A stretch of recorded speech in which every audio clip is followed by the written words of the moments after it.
Hello and welcome to the Battle Line Podcast, where we have conversations on that collision of space between community, faith, and culture.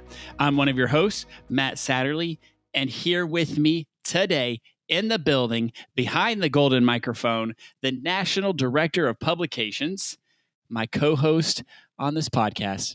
And yesterday we celebrated 19 years of being co-host in life. Major Jamie Satterley. Jamie, how are you doing today? I am doing great. How are you guys? Awesome. And we also have with us behind the golden microphone in the building, ladies and gentlemen, our co-host and producer, the one who puts in the work, the grind, the hustle every week to make sure this gets out, Elizabeth. Elizabeth, how are you doing today? I am so super swell and hustling. I love it. All right. So today we're going to do another News You Can Use episode, 4 stories of what's going on in today's culture. Lots of exciting topics up for us today. We're going to talk about pumpkin spice because it's that time of year. The top restaurants, according to Gen Z, which this, in doing the research and stuff for this, it's amazing to me what the most popular restaurants are according to Gen Z. We're going to talk about the TikToks, what all the kids are doing on the TikToks, and this new documentary that's coming out called Jesus Music, which, listen, let me tell you, if you haven't seen it yet, hit pause, go watch the trailer, then come back. It's incredible. Yeah, just go to YouTube, type in the Jesus Music, and watch the trailer. Yep, the Jesus Music trailer. If it's anything like mine, it's Amy Grant's face, and it automatically transports you back in time. So check it out, and then sit back and have this conversation with us. All right. So as Major Jamie said, the weather has changed unless you live down south or out in the Southwest and the western part of southern part of California, then it hasn't. Or if you're listening to us from somewhere else in the world, the weather probably has maybe not changed. If you're in the southern hemisphere, maybe it's getting a little warmer this time of year. Anyway, pumpkin spice, that time of year. The air is crisp. Leaves are falling. It's orange, yellow, brown outside. Gray skies. Pumpkin everywhere. So this is the time of year where marketers usually go ham on pumpkin spice flavored stuff. Speaking of ham, pumpkin spice ham. Anybody? Would you eat that? Pumpkin spice ham? I love ham. I love ham too, but I think I'm going to draw a line at pumpkin spice ham. Pumpkin spice spam. How about that? Ooh, no, I'm out. No. All right. So in the vein of good sportsmanship, we're going to have a quiz here. I'm going to ask Major Jamie and Elizabeth, is this a product or not? Yes or no? They're going to think it over, not Google it. We're having the honor system here at the Battle Line Podcast. And see, is this a product or not? Listeners, you can play with us at home. Yell really loud into your car radio, and we'll hear you. Okay, here we go. Pumpkin pudding toothpaste. Pumpkin pudding toothpaste. Is this real or is this nah? Talk it over. I'm going to say no. I don't see what pudding has to do with toothpaste, so I'm going to say no as well. Unless it's a ploy to get kids to brush their teeth. So it's true. There is such a thing as pumpkin pudding toothpaste. Now, Crest toothpaste put out a fake one once called pumpkin spice toothpaste. That's how people get it because they think, oh, it was real, but it was fake. But there really is a company. It's not like a name brand like Crest or Colgate or any of those, but they do make a pumpkin pudding toothpaste. So that is very much a real product. You can go on Amazon today. Amazon, if you want to sponsor the show, hit us up. You can do that. Next, pumpkin spice Doritos. Pumpkin spice Doritos. Real or fake? I feel like if this were a thing, I would have seen it in the grocery store. And I do not think that I have. There's pumpkin spice Pringles. I'm just telling you. This is too easy. This cannot be real. No, fake. Pumpkin spice Doritos is a fake product. It does not exist. Because they don't make flavored Doritos, right? Like Lay's. Yes, they do. Cheese. Well, I know, but like Lay's, they do the weird flavors, right? No, it's pretty much like Doritos. Well, I mean, there are some. You got ranch. Yeah, you got nacho, spicy nacho, sweet chili, whatever that nasty purple bag one is. Right, but they don't go off. Like I was just commenting, they don't go off like Lay's does, which makes biscuits and gravy flavored Lay's. Oh yeah, no, they're not as wild as that crawfish boiled potato chips, whatever they are. That's right. You got to keep Doritos the OG. They're not going to let you mess with that. All right, pumpkin spice cup o' noodle. Pumpkin spice cup of noodle. Is this real or is this fake? Please, God, no. I don't even know what a cup of noodle is, but it Like doesn't sound very ramen. pumpkin-y. It's ramen. Oh, Ramen. no. Ramen no. in a styrofoam They're cup. not gonna destroy that beautiful thing. Elizabeth and Major Jamie, does it haunt you to know that you live in a world where pumpkin spice cup of noodles exists? Oh, no. It's a real Why? product, my guys. Who is doing this? Repent. Turn to Jesus. All It's right. too much. This one, deceptive, okay? Pumpkin spice butter. Pumpkin spice butter. I'm going to say yeah. Like there has to be pumpkin spice butter. If not, somebody is really missing out and y'all need to jump on that train, Country Crock or whoever is making whatever your favorite butter is. Kerrygold pumpkin spice butter. I'd be here for that. What do you think, Elizabeth? This sounds divine. I hope it's real. Pumpkin spice butter does exist. Yes, it does. Who makes it? Land O'Lakes. Oh, Got it. classic. Listen, next time I go to Reliable. Wegmans, I'm looking for it. all right, here we go. Pumpkin spice bologna. Oh my gosh. Pumpkin spice bologna. Listen, I guarantee you if it's a thing, you can find it in Arkansas. Wow. I hope it's no. Listen, I can say I was born there. I can say when that. you're It's from my own that people. place, you can make fun of it. Okay. That's right. How do you say, Elizabeth? I'm gonna say no. It is not a real thing. There's no thank you, such thing as Jesus. pumpkin That's spice bologna. gross. All right, got two more. All right, ready? Let's move to the candy realm. Pumpkin spiced Skittles. Pumpkin spiced Skittles. Yes, I'm gonna say that's a thing. I'm gonna say no. It is not a product. Oh, good. Is job. there an M&M? Is there a pumpkin spice M&M? Yeah, I think that there is. Mhm. That they made some. All right, last one. Pumpkin spice gum. Oh, yes. Pumpkin spice. That has to be a thing. This feels like gum. an extra product. Yeah. Wow, Elizabeth nailed it. It is a product and it's made by Extra. Oh my gosh.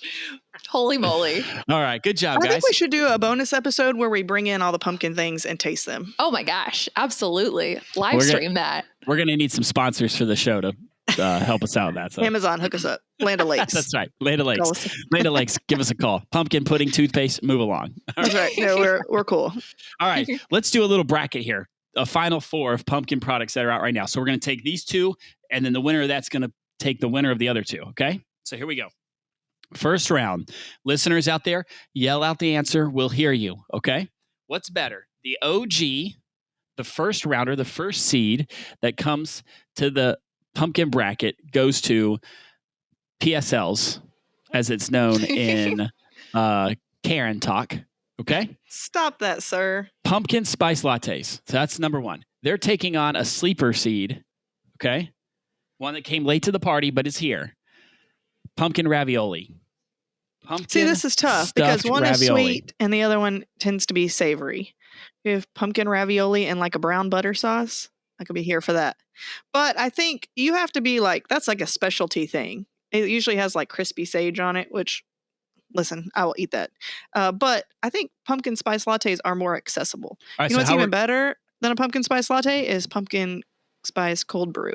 Oh, With that little pumpkin spice cream stuff they put on the top. Y'all go Hey, check that out. Let's keep it on pumpkin mission here, Major Jamie. Okay. So here's how this is going to do. We're going to vote. There's three of us. Two of us decide which one goes to the next round. So PSL's pumpkin ravioli. Who's going to go first? Who wants to vote first? I already know the answer because I'm going to write down what I want to anyway. I'm just kidding. All right, go ahead. Elizabeth or Major Jamie? I'm super down for ravioli. Okay, one vote ravioli. Major See, I'm Jamie. going the opposite direction only because of accessibility.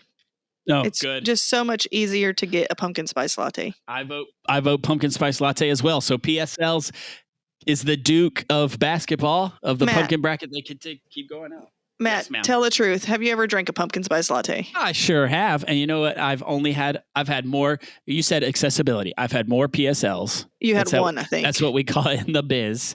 I think one time I was like, here, pumpkin drink ravioli. this. All right. So He was like, PSLs, okay.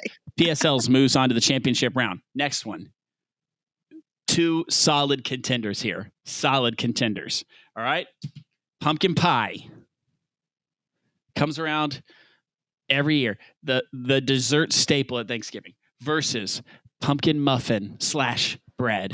Pumpkin bread with a little cream cheese frosting. I said it. Okay. So what's it going to be, folks? Pumpkin pie. Think tradition. Think OG. The original gangster, for those of you who don't know. Think Listen, pumpkin isn't muffin, a pumpkin pie really bread. a vehicle for a Cool Whip? or whipped cream. Ooh, Isn't that what it's for? ooh. Would you I know eat there are people out there, by the pumpkin way. pie without the whipped cream? Because I you see would. those memes where I it's would. like somebody takes pumpkin pie and they just cover the entire slice, like even the crust, all of Listen, it, in I whipped cream. Also, know Would you that eat it if it wasn't whipped cream?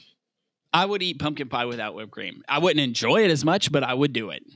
That's why Elizabeth, would I'm you eat voting pumpkin pie with no whipped I'm- cream? I'm It's not voting. happening. I'm telling you right now, I'm putting my vote out there. It's pumpkin pie. That's my Oh my vote. gosh. I'm going Okay. right off the bat, right out the gate. Boom. Listen, I am going in the opposite direction. I am going to say pumpkin bread or pumpkin muffin. Okay. Some of it is nostalgia factor. My grandma would always make, when we'd come over for Christmas and stuff, she would always make pumpkin bread. And now every fall I make pumpkin bread and we have it with cream cheese, because what isn't better with cream cheese? Elizabeth, okay, it's up to you. Will you choose the right answer or will you choose the wrong answer? It's up to you.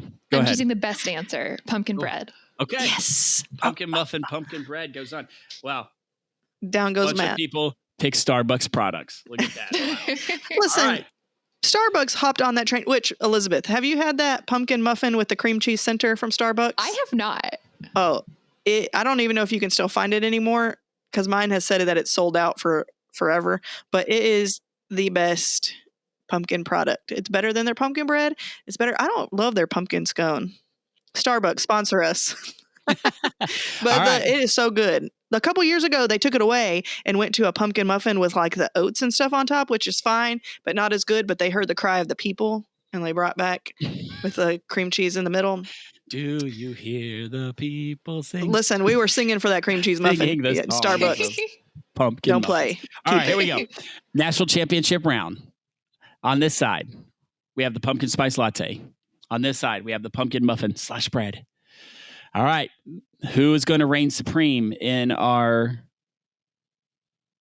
pumpkin bracket today, in our pumpkin championship? All right.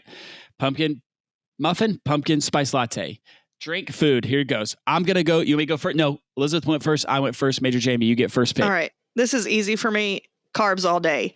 Pumpkin bread. Ooh. All right. I think, go ahead, Elizabeth. I am just so glad to hear that. I am so with the bread. I think I'm going to have to say it too, but I'm going to go the muffin. So that's still the same thing. Wow. So puffin, Victorious. pumpkin muffin / bread is the winner of the 2021 pumpkin bracket. Woo, This woo, woo. officially done by Listen, 3 I'm here people for sitting it. in front of microphones. All Yeah. right. The views expressed on this podcast do not necessarily represent those of the Salvation Army.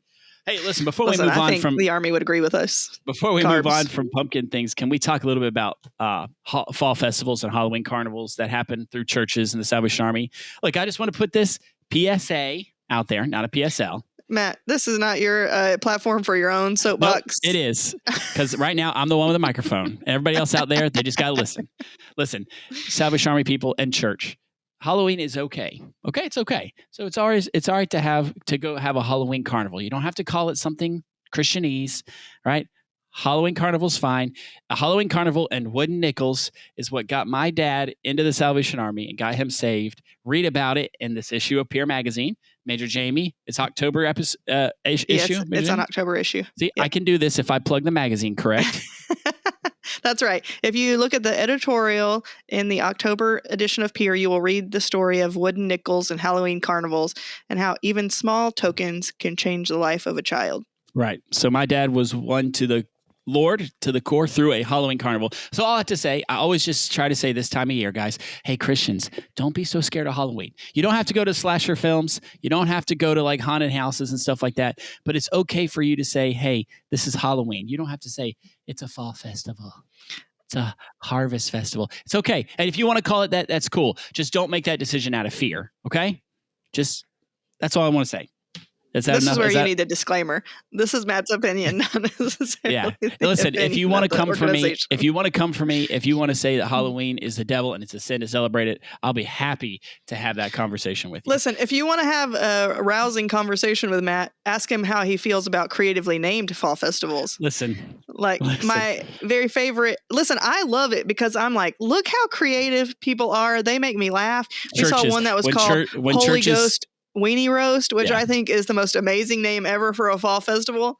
Matt, they drive Matt crazy. So you can have a good conversation with When him you- about it. when I we- get lots of joy from the creativity that people are calling their When fall we festivals. Christianese up our Halloween carnivals, because we think, oh, don't call it a Halloween carnival. So It's not that, Matt. It's a theme. Everybody loves a theme. mhm, Let us have our theme. Everybody loves a theme. Yes, everybody loves a Like theme. Night of the Dead Living, like I get that, right? And then like my favorite was Hallabooyah Carnival. Ooh. Listen, Halla- that's clever. It is clever. Shout out to the peeps doing man. hallelujah. Booyah I love it. is such Listen, like I love going Emperor's through New Facebook at this Groove time of thing. year to see like who, right now because of COVID, there's not as much, but I love looking to see like what crazy creative things are people coming up with. I am Holy here for Ghost it. Sweeney roast. Oh, Don't let Matt rain on your parade. nope. Listen, you're a fan of Halloween out there. You stand proud. All right. So a website called Market Watch puts out a report once a season, usually maybe once a year, maybe twice a year, on how people are spending their money. What restaurants, what's the top product, that kind of stuff right now. So we found this the other day, which we thought was funny, because this is of the fall of 2021. These are the top 5 restaurants that Gen Z, those born after 1996, Elizabeth, I'm winking. You can't tell, but I'm winking at Elizabeth right now because she's our Gen Z rep here. Where they're shopping, where they're going, what fast food restaurant they're eating at. Okay, so Elizabeth and Major Jamie have it in front of them, but we're going to reveal this to you as well. All right, so some of these may shock you; they might find you amazing. I was surprised by number 5. I'm not Major- gonna lie. I am too. Major Jamie and Elizabeth, we're going to go 5, 4, 3, 2, 1. I'm going to say that restaurant. I want you two to jump in and say what's your favorite thing to order at that restaurant. Okay. All right, so this is of the fall of 2021. Gen Z spent the most money at these locations. Number 5, give it up. We talk OG a lot. Like, just give it up to the Italian Stallion, Olive Garden. Listen, I'm just rounding. Listen to me clapping surprised. I'm not giving anything. Here's what I think though. You know how every generation whether it's intentional or not, wants to be the opposite of the generation before it, right? You're like rebelling against the man. Those are your older generations. We're rebelling against them. They say that millennials killed chain restaurants. So I think Gen Z is bringing them back. That's their act of rebellion. They're like, you know what? I'm going to revive the Olive Garden. They'll go with Also, flare I just jeans wanna to say- the Olive Garden. That's right.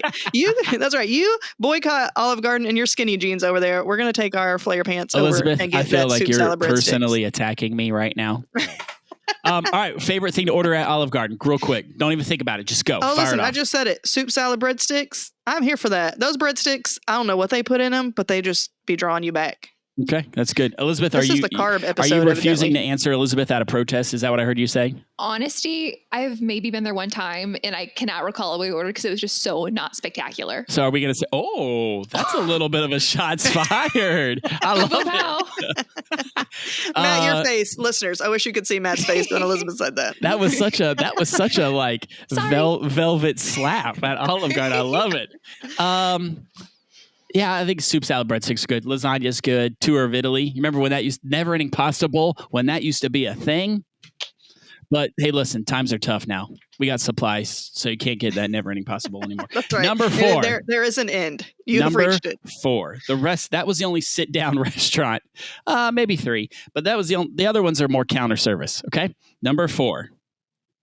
Oh, gosh, I keep saying the OG. I've overused it. But listen, the contender, fast food, McDonald's. McDonald's checks in at number 4. I think that's probably just convenience. Yeah, probably so. And it's Slow clap. relatively cheap. Here's my theory. There's a line in a person's life. On one side of the line, they think McDonald's is the best thing ever. The next side of the line, they're like, I never want to eat at McDonald's. I don't know where that line is. For everyone, but I have crossed it. I do know that. So my kids, one of my oldest daughter is a little bit of a foodie, and she's like, McDonald's? You want me to eat what?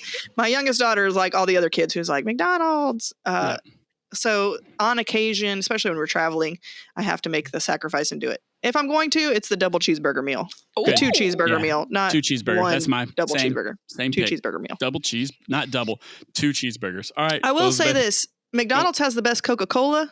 there's that rumor out there that they have the perfect formulation. I don't know if that's true, but their Coke is good. Their Their straws are fries wider. used to be amazing until they stopped frying them in the stuff that's bad for you, and now they're just blood. All right, Elizabeth, what's your favorite thing to get Elizabeth at McDonald's? I like the McNuggets and baby fries. Baby fries. That little kid fry. I hear you. That's good. Yeah, that little All right. Play-Doh machine that they put the nuggets through. Oh, yeah. They'll be producing some. Mwah. No, Some good number nuggets. 3 of Gen Z restaurants that's been most gone to, inspired the Vine. Chipotle is my life. All right. So Chipotle, I think that's true. When you sum up, if I had to sum up Gen Z in a restaurant, it would be Chipotle. Oh, definitely. The place Listen, is modern. I'm just glad that it's not sleek. Taco Bell. Ugh. Ugh. Yeah, I'm really glad it's Chipotle and not Taco Bell. Listen, I always get we are the not burrito bowl. We are not going to say anything bad about Taco Bell on the show. Yeah, we are. It's garbage. How dare you right now? Listen, Facts. I have all the opinions about Taco Bell. Let's say, let's everybody go around and say your favorite thing about Chipotle. Oh, look, they only have 3 things on the menu, so we all get one pick. Why? You don't need 711 things when they're good. Okay. It's like IHOP. There's too many things and none of them are good. Accurate. Whoa, That's Taco man. Bell. So many things, none of them are good. Also, we don't need Dorito flavored tacos. Taco in its purest form, it's like a holy experience. Are you telling me and you that are ruining it with your little Dorito? What are you doing? you said burrito bowl is your favorite thing to get at Chipotle? Oh Maybe yeah, James? always with a burrito bowl and that spicy salsa. I'm all about it. Elizabeth, you seem like I'm just gonna say, do you eat at Chipotle more than once a week? No, I'm not that bad, but I definitely went there over the weekend. Okay. What do you get? What's your standard order? I just want to first acknowledge how much I love the name Chipotle. I just love to say it. I love it. But my favorite thing to order is the Izzy in the fridge. Have you had the Izzy in the fridge? Yes, The pink one? I always get the Izzy. It's my fave. You Yeah. bougie children. Listen, I think the thing that makes Chipotle, you feel like you feel better about eating there. If I have to Sophisticated. eat, that's right. If I have to eat out, it seems healthier than Taco Bell. Is it? Who knows? It seems healthier. It seems fresher. So I feel like that might, for me, I feel better about taking my kids to Chipotle because I'm like, well, at least, there's some kind of veggies that they can ingest. Well, while you guys enjoy your elitism, fat cat in Washington, Chipotle, I'll enjoy the meat of the people, the 2 cheeseburger meal at McDonald's. All right, number 2 on our list. Matt, you didn't say what you get there, did you? Did I miss it? No, I didn't. What do you get there? Sure, taco, He always whatever. gets tacos. Taco. All right, here we go. How dare you? How dare you slander the taco, the world's most perfect food? I said good day, Listen, sir. We're moving we on. might have been celebrating We're moving on to wedded number bliss 2. yesterday on our anniversary, but today we're going to have to duke it out after the podcast recording about how you slandered tacos. I said good day. We are moving to dare number 2. Number 2, Starbucks. Starbucks. Favorite thing to order? Pumpkin spice latte. No. All right. Listen, I'm not at all surprised by this. The only thing I'm surprised by is that it's not number 1. No, I'm so surprised Chipotle wasn't number 1. All right. So favorite thing to get at Starbucks. We all anticipate this again. If Chipotle's where all Gen Z goes to eat, Starbucks is where Gen Z goes to drink. Oh, I got to make sure drink non-alcoholic beverages. Okay. Go ahead, Elizabeth. I That's see the you. only kind of drinking that You we're were supporting. wanting to fire off here. Is the non-alcoholic beverages. This makes sense to me, but would make more sense is that the youths go to the D&D, the Dunkin' Donuts. I feel like that's more fitting to their personality than this upscale Elizabeth, Starbucks. sorry, we're just gonna have to. No, we don't agree. What? We don't agree. Why? Why not? Have We you don't ever been to agree. the D&D? Yes, here's the deal. First of all, Dunkin' Donuts, their donuts are trash. Oh my gosh. Second, Krispy Kreme's God's Donuts. That's where you should be No. getting your donuts from. No. This might be the last episode of the Bell Line podcast. It's over. The coffee, I like to make get the Dunkin' Donuts grounds and make that at home. But every time I get coffee from a Dunkin' Donuts, it's like weak, watered down. Well, you're probably getting like the sophisticated coffee, like a coffee with cream or something, like a hot Yeah, coffee, probably. right? Have you gotten the medium caramel swirlies coffee with cream and 1 sugar? No. Exactly. That's where it's at. think Elizabeth tried to just drop the mic on you. All right.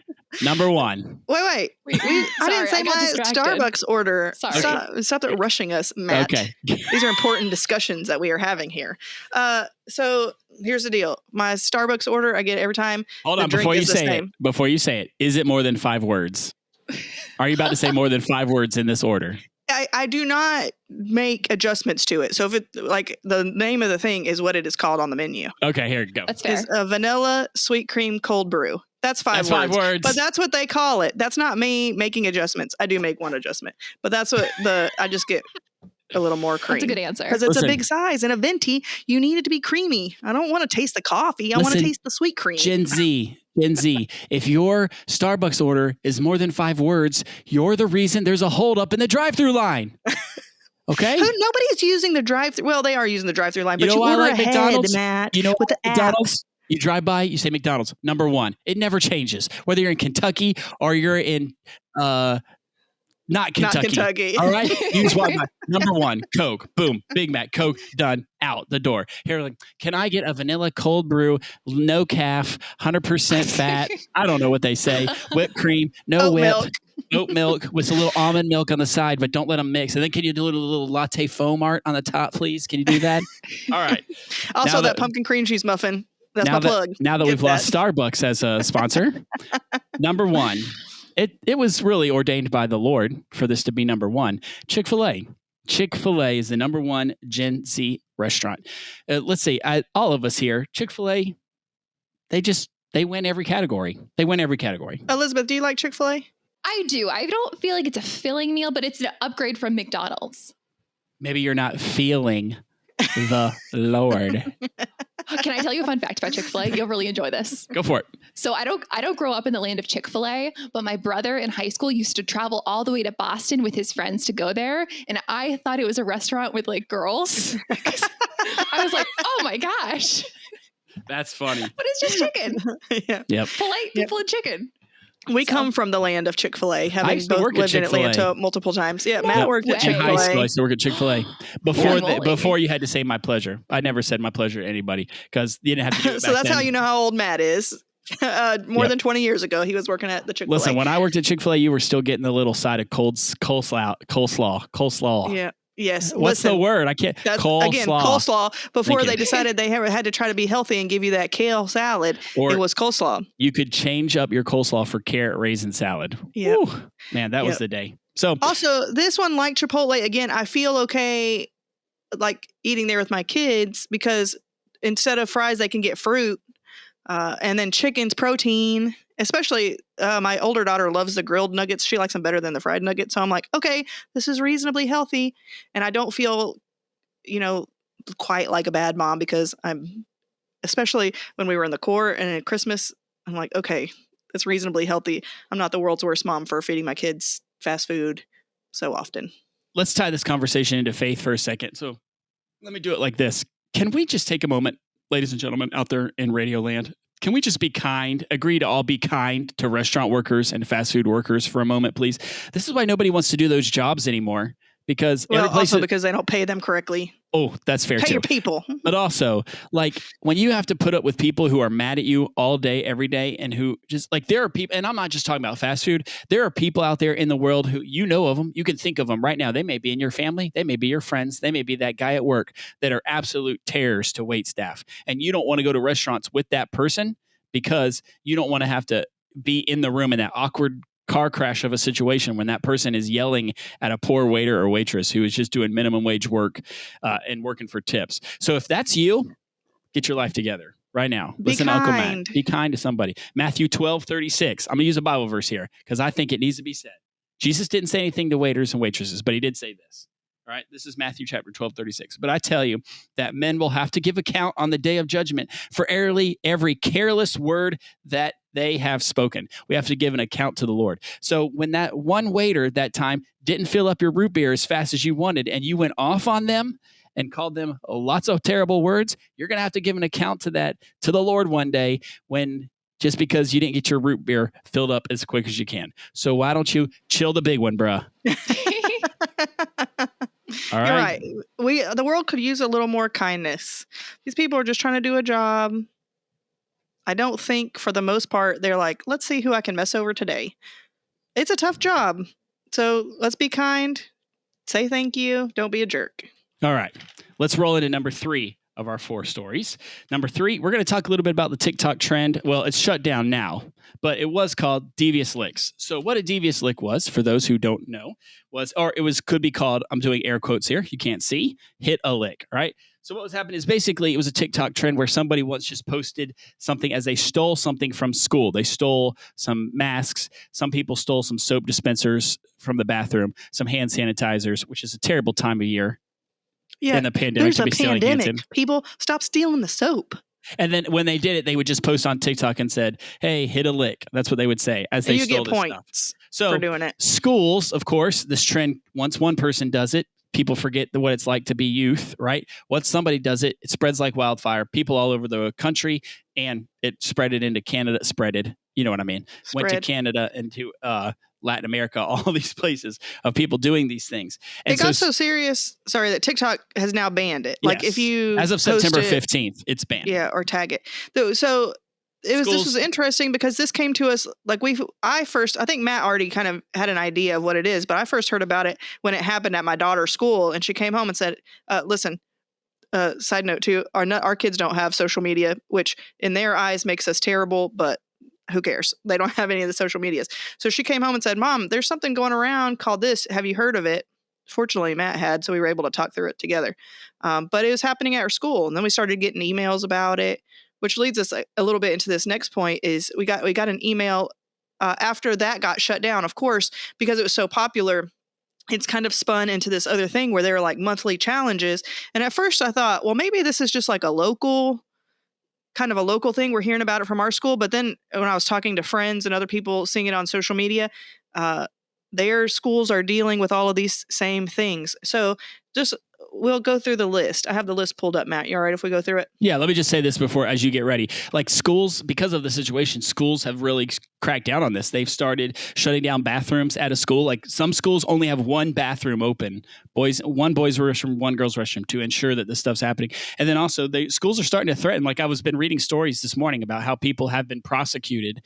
Little 15-year-old junior who thought it'd be funny to steal a paper towel dispenser has now got a record because he decided to steal it. So yes, TikTok banned them, but they're moving into other challenges, which Major Jamie will read real quick. Yeah, and I'll just say like like having to keep an eye out on all this is taking time away from what teachers are meant to be doing and putting more strain on them because, now like the communication from our school said they're having to kind of keep track of how long kids are gone out of their room and all those kind of things. And so obviously when your attention is on that, marking down time and making sure there's only one kid out and all that stuff, you're not focusing on the actual lessons and learning. So it's really putting a strain, which is a bigger strain already on teachers who are, dealing with COVID and stuff too. It's just making the learning environment difficult. Can I just say too here, be kind to teachers. We said fast food workers and restaurant workers. How about we just be kind? Be kind to teachers as well. Just be kind. Right. Major Jamie, read us off what some of the upcoming challenges are. All right. So September, this is when we really started hearing about it. It was vandalized school bathrooms. October is smack a staff member, which I think this is a little polite. Some other things I've seen like smack on the backside, which friends, that's sexual harassment. So let's maybe not do that. Keep our hands to ourselves. November is kiss your friend's girlfriend at school. Again, no consent. That's sexual harassment. Maybe let's not be challenging each other to sexually harass other children. December, we're going to have to bleep this one out. It's deck the halls and show you can fill in the blank. Again, we'll get you a record. Do we see a trend here? January is poke a female in the chest. Again, sexual harassment. We're sensing a theme here. A theme. February, we get a break from sexual harassment. This one's just vandalizing school signs. March is make a mess in the courtyard or cafeteria. April, it says grab some eggs, which is another stealing challenge. May is ditch day, which I feel like ditch day has been around. I mean, I'm not that old, but it's been around since I was in high school. So not that I'm not advocating or saying that makes it okay. I'm just saying that's not new. There goes our PTA sponsorship. And then that's right. And then in June, they want you to walk into the front office, flip off all the employees, and then come back out.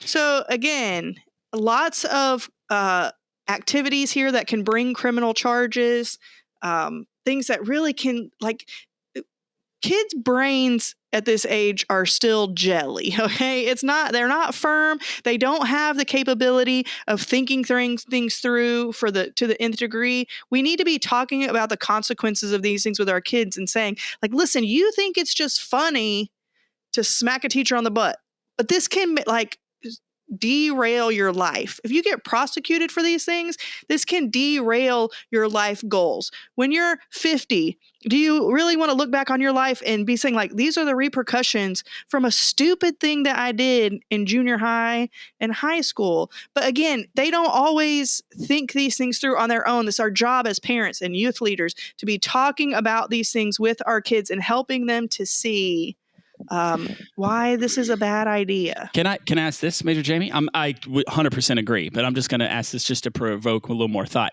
Is this, and Elizabeth, feel free to answer this too, is this grown-up hysteria? Is this grown-ups thinking, oh, these generation behind us, is this grown-up hysteria, or is this just, I mean, I know obviously it's something we need to seriously be worried about, but like, you remember the little Momo challenge? Do you remember that? When people were like the Momo challenge going around, where people were like, they're hiding videos on YouTube about how to commit suicide and stuff like that. And parents went ballistic. Is this a little bit of the same thing? What do you think? Like, are you saying you think that it could be a bigger deal because we're making it a bigger deal? I mean, versus you just read off the next year worth of activities, which means somehow an adult somewhere got that. You know, these kids, they're going to go underground with that stuff. So I don't know. Is this grown up hysteria? I don't think so. I mean, I think there definitely are things in life. We can see it with, like, the toilet paper shortage, where there's one inkling of it and then suddenly, hysteria sparks and it makes it a thing where it wouldn't have been a thing before. I think that's definitely, we can see real life examples of that. But with things like this, I think it's better to err on the side of caution and have the conversations with your kids. That's where the important thing is going to happen. It's not as impactful if I'm just railing against it on a podcast. The real impact and influence is if I'm talking to young people about these things and, like, hearing their thoughts. Again, this is what relationship with kids is all about. Hearing what they think, listening. Have you experienced these things? What do you see happening in your school? Because I guarantee you there are things happening in their schools that they're not just coming out and telling you about.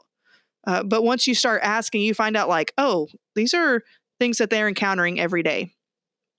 So I think it's important that you talk through with them, it helps them formulate their thought processes on how they're, weighing, are the consequences worth the gratification or whatever that I get from this, the street cred, is the potential of me getting arrested worth looking cool in front of my friends? Like, those are thought processes that they need your help thinking through. Yeah. So I think that part is worth the risk.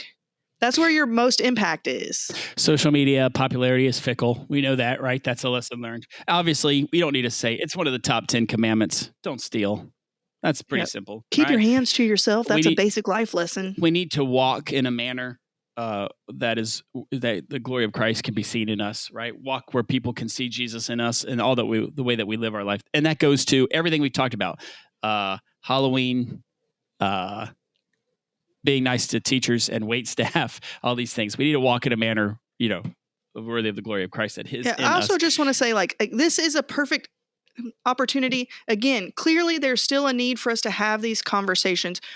Girls are not objects for you to just put your hands on to get street cred. That is not, I think we really need to be having these conversations with our daughters, but for sure with our sons, to say, like, how many of these are, it's, touching chests, touching backsides, all these things. That is not what, like, girls are people. They are not there for you to objectify. They're not there for you to use to your own enjoyment so that you can gain your own, can we just not? Will there ever be a time in the history of ever when we don't have to have these conversations? Please, God, I hope so. But clearly we still need to be having them with our children. It's not okay for you to put your hands on other people. It's not okay.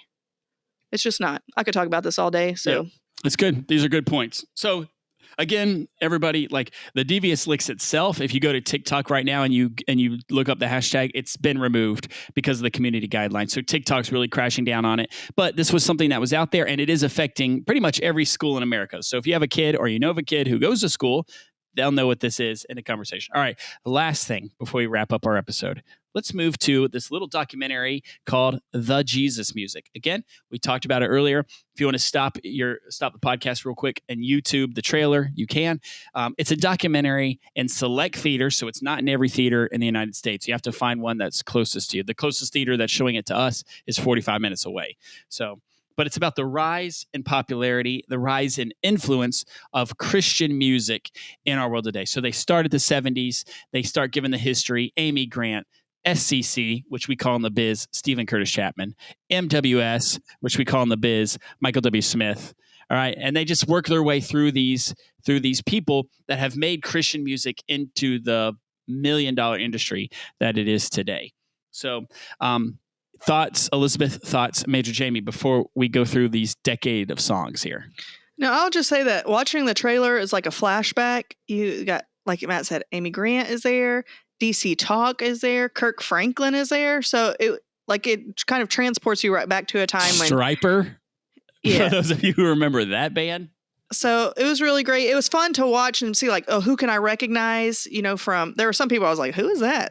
But one thing I was surprised about, Matt, and I mean, obviously it would not be possible for him to be on the show. And maybe they talk about him and you just can't see it in the trailer, is Carmen. I didn't see Carmen's name anywhere. No, Carmen's not. I don't think they mentioned Carmen. You can't. That's the thing. You can't mention everybody. Matt, there's so many. How can names. you talk about Christian music without talking about the epicness that is Carmen? I don't think Keith Green is in there. How do you talk about Christian music and not have Keith Green? Listen, we're getting into my list of things. All right, here we go. Let's go through. So I'm going to yell a decade really quick because we don't want the episode to go too long because we got in a huge fight about restaurants. I imagine song genre would make us get argumentative as well. So 1970s, what was one of the best Christian songs? I'm going to keep saying Christmas. I got to stop that. What was one of the best Christian songs in the 1970s? I'll go first. I'm going to hit you with Seek Ye First. Seek ye first the kingdom of God. Based right from scripture. We sang it in VBS when I was in VBS. Or Vespers. Seek all ye the time. first. That, to me, what a slap. What a slap. Listen, I like it. Here, I'm going to tell you what I did. Because you cannot ask a perfectionist. I cannot name favorite things. It's so hard for me in some categories. In others, it's quite easy, and we could talk about that another day. But for this one, I couldn't. I couldn't name favorite songs, but I did pick artists that I thought were iconic to that decade. I like that. For this one, I put Keith Green, because I remember my dad had cassette tapes. I was born in the 80s, but my dad was like a big Keith Green fan. And so I remember he had this, it was like a cassette book thing, and it was silver, and it had Keith Green's face on the front of it. That's how much I remember. And it had like all these cassette tapes. And so even though I wasn't there in the 70s, like I know from residual experience how impactful that was. And so I don't think that you can talk about Christian music without talking about Keith Green in that era. For sure. Google some of his songs out there, young folks. Yeah, Elizabeth, do you have anything? I know you weren't around in the 70s, but anything you want to kick into? I think they had good hair in the 70s. That's true. Keith Green had that. My dad sported that same thing, that curly. Keith Green has one of the greatest lines in songs. Jesus is divine. You be the branches. I love that line. Ooh. That's so good. All right. Now we move to the rockin' What a wild time in music. We want to move to the rockin' decade called the 80s. All right. So I'm going to throw this one out there. Major Jamie, are you ready for this? Michael W. Smith. Great is the Lord. He is worthy. Wait, that was Michael W. Smith? Yes, ma'am. It was. Great is the Lord. All right. She's checking me right now because she doesn't believe me. No, I'm not checking you. You go right on ahead. 1983, the year I was born. Hit us with great is you, Lord. Sorry, I turned my mic off there for a second. I was too much in the mode. How about you, Major Jamie? 1980s. All right. So when I think of the 80s, I think about the one and only Amy Grant. That's classic. But that is that's a girl answer. I'll give it to you though. Sir, Amy Grant, listen, you got El Shaddai. Mm, Come on. banger. Come on. That's a bop. Baby, baby. That's not a Christian song. Let it be stricken from the record. You're going to be one of those people who tried to cancel her from Christian music because she dared to sing a song that wasn't directly about Jesus. Wow, I walked into that one. I You really sure did. admit I walked into that one. Do not with Amy Grant shaming. She is a treasure. Elizabeth, anything for the 80s? I really also had liked, good hair in the 80s. I was going to say the music is bopping that era. Yep, there's some good stuff. Yeah. All right. 1990s. We move into the 90s for Christian music. I had to give 3 because I couldn't narrow it down. Great Adventure, Stephen Curtis Chapman. Yeah. Yep. Agnes Day, Michael W. Smith. Michael W. Smith has like a bop in each decade. And then I had to go just as you didn't say Friends Are Friends Forever. No, I didn't. But I had to go Crucified with Christ, Phillips, Craig, and Dean. Oh, yeah. Yeah. And in the 90s, 2 little bands showed up that started Matt Satterley's soul. They said words that had no sense to the establishment, but made sense to me. Reliant K and 5 Iron Frenzy. They come on the scene in the 1990s and changed my heart, my soul, my life. Listen, I'll tell you, Matt and I started hanging out in the 90s, the late 90s. And that's what we would listen to. Do you remember, you don't remember this, Elizabeth, but listeners, you might remember this, when you had to specially get the CD player put in your car, like they didn't come standard. You had to have it put in and the face plate would pop off. Yes. Old people, I mean, the younger people don't know. So when Matt and I, after we started dating and stuff, would, cruise around to wherever we were going on our little high school dates or whatever. And it was always Reliant K or 5 Iron Frenzy in the pop-off faceplate of the CD player. For me, though, I think we got to talk about, now this probably was actually more in the 80s, but he had music in the 90s too. Again, Carmen, but also Point of Grace. Yes. Keep the Candle Burning. Come on. Yeah. That's nice. Elizabeth, you got one? I have an answer. This is the song of all songs, as far as I'm aware. Yep. A Place in This World. Yes. I heard it first from A Week Away, and it has now made it into my top 100. So it's huge. I love that A Week Away has brought a resurgence to these songs. My kids, they're like, Mom, let's listen to A Week Away. And I'm like, did y'all know that this was, and they don't care. They just want to listen to that updated version. Great Adventure is in A Week Away. Yeah. But Susanna's favorite song from that Week Away album is A Great Adventure. Yep. All right. Yeah, I love it. Let's move to the 2000s. All right, the 2000s. Again, tough one. Now we enter to a lot of the worship songs. So here you go. I went with Mighty to Save. Mighty to Save. Okay, that's a good one. Go ahead. So I think for me, this decade was defined by Mercy Me, Casting Crowns. Yep. Mercy Me hit us with that I Can Only Imagine. Which I think technically came out in 1999, but I still think that it could be defined because it ran, like that was the number 1 song for a long time. Yeah, and crossed over, like one of those first successful crossover ones. That's right. It played on secular radio. Yeah. And so, yep. For me, those 2 groups. You got a favorite from the 2000, Elizabeth? It's got to be the soundtrack to A Week Away. Okay, yeah, that makes sense. Makes sense. All right, 2010. 2010s. I want to see Major Jamie's face and about half of our listeners out there when I say the song Oceans. Listen, I was going to ask you if you knew that was the number 1 Billboard song for Christian music in this decade was Oceans. 2013. That song, that's what it was. 10 years old. 2013, they wrote this little ditty called Oceans, and all those little girls out there were drinking their pumpkin spice lattes and eating their Chipotle started crying. Listen, Elizabeth, you probably don't know this, but Oceans, Major Matt hates that song. I hate that song. Yeah. Look, so it's hilarious to me that now when we go to events, it doesn't happen so much anymore because it's kind of an older song. But when we would go to events and the praise and worship team would start singing Oceans, the first 3 chords, up. All these people would be texting and they're like, here's your jam, here's your jam. And I would just laugh and laugh. I love it because he's like, oh, for real. Well, I went to college in 2014, so I'm vintage as well. And so that song, every little ceremony, boom, boom. Yep. There it was. Yep. And I said, no, thank you. It was camp. That's when we were in the youth department. And so it would be at camp. So that's what they were listening to, or that's what, they want to play. The praise team would want to play on Sundays. Yeah. And I would get so much joy and Matt would just not. That's inspired. Jamie, you got to give your answer. Yeah. Okay. So for me, I think praise and worship music really defined, like kind of like, I think became even more mainstream in this decade. But I have to say, for me, it would be the Lauren Daigle.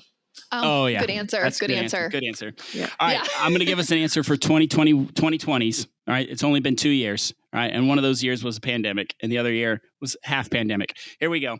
I'm going to hit you with The Blessing. The Blessing song. And you know why that song hits? Because that was done during the pandemic when they were filming people in their house, and then they virtual choir stitched all together. May your favor be, may his favor be upon you for 1,000 generations. That stuff. So that's mine. Yeah, and then I think it hit at the right time, because then you're like, well, generations and generations, like what's this going to look like? We don't know. We're all the whole globe is in this craziness together. What is this whole generation thing going to look like? Yep. We don't know. But man, it hit at the right time. How about you, Major Jamie? No, that's it for me too. All right, Elizabeth. Okay, I don't know if this counts. Is You Raise Me Up considered a song? I wouldn't say it's from the 2021, but we'll give you. But it was played. I just forgot. Like the Celtic Women, Josh Groban. Let's go. Let's roll. Josh Groban. When he's the guy that sings that Josh. song. I love Josh. Huge fan. Yeah. I'm sure your boyfriend might have something to say about that. The first Noel. I have it on my Christmas playlist. He sings the first Noel. It's really good. He's a star. Listen, if the Jesus music, look up the trailer, see if it's near you, go check it out. It's just, again, one of those things that is just a good way, good heartwarming way about Christian music out there. So, all right. So time for our weekly question. Not weekly question. Our question that we have every time that we record is, what is bringing you joy? Elizabeth, what's bringing you joy this week? I have been so ready for this for weeks now. It is the Hometown Cha-Cha-Cha. Have you seen it? I have no idea what this is. Okay. So everyone's all about Squid Games on the Netflix. Okay. And yes. That is move it over. Trash. It's all about the Hometown Cha-Cha-Cha. It's a new series. It's a K-drama. So it does require some reading, but it is amazing. If you like happiness, joy, anything in the world, it has it. It's perfect. For those of you who don't know, K-drama is like Squid Game. It's Korean drama. So the talent levels are extraordinary. It's called The Hometown Cha-Cha-Cha. Or just Hometown Cha-Cha-Cha. Okay. It has the same. It's on Netflix? It's on Netflix. It has like the same 6 songs in every single episode. It's amazing. It's very formulaic. It's magical. Okay. We'll have to check this out. I honestly have nothing to say because I have no idea what it is. Sorry. I'm gonna go with what's bringing me joy. This is very nerdy, but I'll put it out there. We're talking about Jesus music. It's a song right now called Baba Yetu by the Soweto Gospel Choir. It's sung, I think, in Swahili, but it's the Lord's Prayer, just in Swahili. It just hits me right now. It hits me right in my feels, right when I need it. Baba Yetu, check it out. BABAYETU by the Soweto Gospel Choir. Major Jamie, what's giving you joy? Yeah, so for me, I just got word today, as we are recording, that Peer Magazine has won the second place award for Best in Class for the Evangelical Press Association contest. Insert so I'm really excited. Yeah. So I'm very excited about that. We have a fantastic team here on publications, and the Peer team just continues to knock it out of the park. As the editor of Peer Magazine, I might be a little bit biased, but that's okay because it is still correct, and the EPA says so. So, whoa! Congratulations! What a flex! That's just a flex on you. Congratulations! Big congratulations to our team, and thanks to the EPA for supporting what we do here in publications. What does EPA stand for, Major Jamie? Evangelical Press Association. Nice. Listen, this job comes with some fun perks that I didn't even know about. I could get I got press credentials. Can you go to the White House and be like, I'm here from Peer. I have to ask some questions. I don't know. Maybe I should try it. If they tase you, I'll come bail you out. I never thought in my life that I would have press credentials. That's pretty cool. That is. Now, should I have press credentials is a debate we could have another time. All right. But listen, I may try to I may try to stroll right up onto the door and knock and be like, excuse me, Mr. Joe Biden. I'm here with my press credentials. Let's have a conversation. Everywhere. You're holding up this lanyard everywhere right. you go. Credentials. It's fine. That's going to end this episode of the Battle Line Podcast. Be sure to subscribe to the Battle Line wherever you listen to podcasts, and be sure to check out the award-winning Peer Magazine and Peer website at peermag.org. And follow Peer on the socials at peer.magazine. Lastly, we have a sister podcast called The Fight for Good. Major Jamie, Elizabeth, anything real quick you want to say about this upcoming episode of Fight for Good? Yeah, it's great. So this one, it's an interview from the October War Cry, which is interviewing the Kumars. Oh, And about all the great work that they're doing in multicultural, multi-ethnic. I saw them in the War Cry today, communities. actually. So that's very cool. Yeah. All right. Good Well, stuff. until next time, this has been the Battle Line Podcast. Bye, everybody. See ya.